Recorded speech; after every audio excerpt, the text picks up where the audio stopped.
यहाँ कमी नहीं, पूर्ण रूप से वही बन जाओ। इसलिए भागवत मुक्ति प्रदान कर रही है। और भागवत के इन्हीं प्रश्नों को, अच्छे प्रश्नों को 12 स्कंदों में रखा गया है। 12 स्कंदों के 18,000 श्लोक में भागवत जी वर्णित है। और प्रारंभ होता है मंगलाचरण से। भागवत में 3 मंगलाचरण है। पहले वेद व्यास जी महाराज ने मंगलाचरण किया है, द्वितीय स्कंद में सुखदेव जी महाराज ने किया है, और भागवत के अंत में सूत जी महाराज मंगलाचरण करते हैं। 3 मंगलाचरण का अर्थ क्या है? हमारे जीवन के 3 पहलू हैं, बाल्यावस्था, जवानी और बुढ़ापा।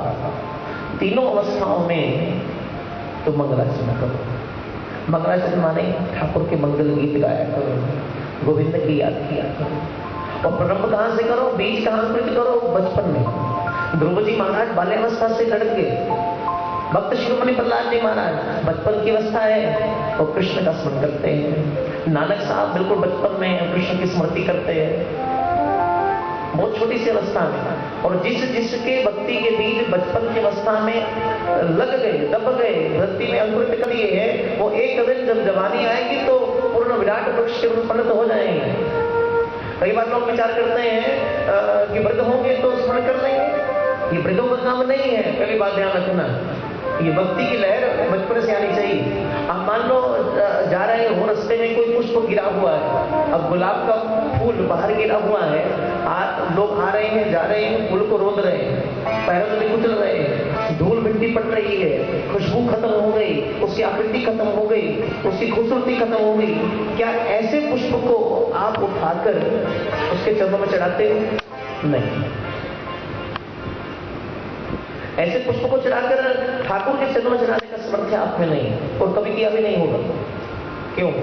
तो विचार करो, हमारे जीवन का सबसे खूबसूरत पहलू कौन सा है?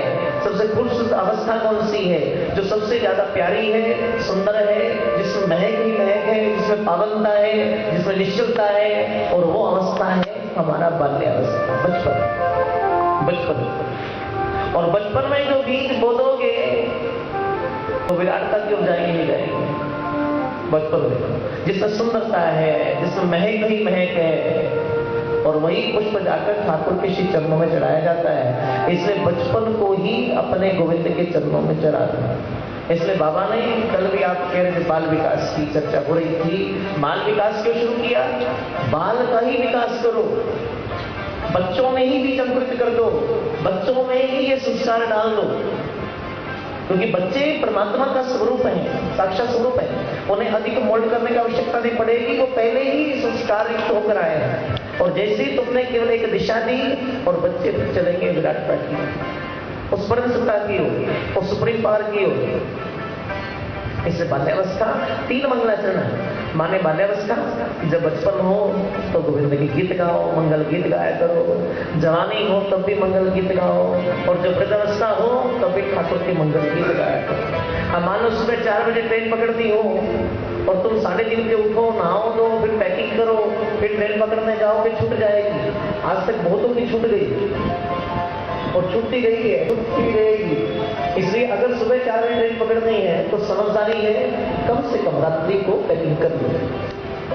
अगर वृद्धावस्था में उसके धाम की ट्रेन पकड़नी है तो कोशिश करो कि बचपन से तैयारी शुरू कर दो। इसलिए हमने स्कूलों में भी सबसे पहले प्रेयर असेंबली रखी है। जब हम स्कूल में बच्चे जाते हैं, छोटे बच्चे, सबसे पहले प्रारंभ कहां से? प्रेयर असेंबली से। किसने रखी गई? ताकि हमारा सबसे पहला सोपान प्रभु की प्रार्थना से ही शुरू होता है। हमारा जीवन चर्या प्रभु की प्रार्थना से ही प्रारंभ है। हमारे दिन की हर शुरुआत भगवान के मंगलाचरण से ही प्रारंभ है। प्रेयर असेंबली माने मंगलाचरण करना, इसे प्रार्थना सिखाई गई। कहते एक विद्यालय में अब छोटे छोटे बच्चे प्रेयर करने के लिए जाते हैं, बिल्कुल छोटे छोटे, 3-3 साल के, 3.5 साल के हैं, और उनकी कितना भोलापन है। आप विचार करो, क्या उन बच्चों को प्रेयर करने की जरूरत है? वो हाथ जोड़कर खड़े हैं। कहते एक गुरुकुल में, विद्यालय में हर रोज एक 3-3.5 साल का बच्चा हाथ जोड़कर कुछ बोलता रहता है। तो एक 10वीं क्लास के बच्चे ने जाकर कहा अपने गुरु जी से, गुरुदेव ये हर रोज बोलता है, कुछ मैं सुनता हूँ, कुछ कहता है हाथ जोड़कर, और जितनी देर प्रेयर चल रही है बोलता रहता है, पता नहीं क्या। गुरुदेव ने बुला लिया, ए लाला इधर आ। तो हर रोज कुछ बोलता है। बोले यार प्रेयर आती है, प्रार्थना आती? बोले नहीं। फिर बोलता क्या है? बोले गुरुदेव जब मैं खड़ा होता हूँ सब बोलते हैं, प्रार्थना करते हैं, मैं उसी वक्त 3-4 बार वर्णमाला बोल देता हूँ, क ख ग घ घ न च सब कुछ बोल देता हूँ, और 3-4 बार प्रेयर वो वर्णमाला बोलने के बाद ठाकुर जी से कह देता हूँ, ठाकुर जी विश्व की जितनी प्रार्थनाएं हैं वो वर्णमाला से बनती हैं, मैंने वर्णमाला बोल दी है, प्रार्थना प्रभु आप बना लेना, बस मेरा काम पूर्ण हो गया।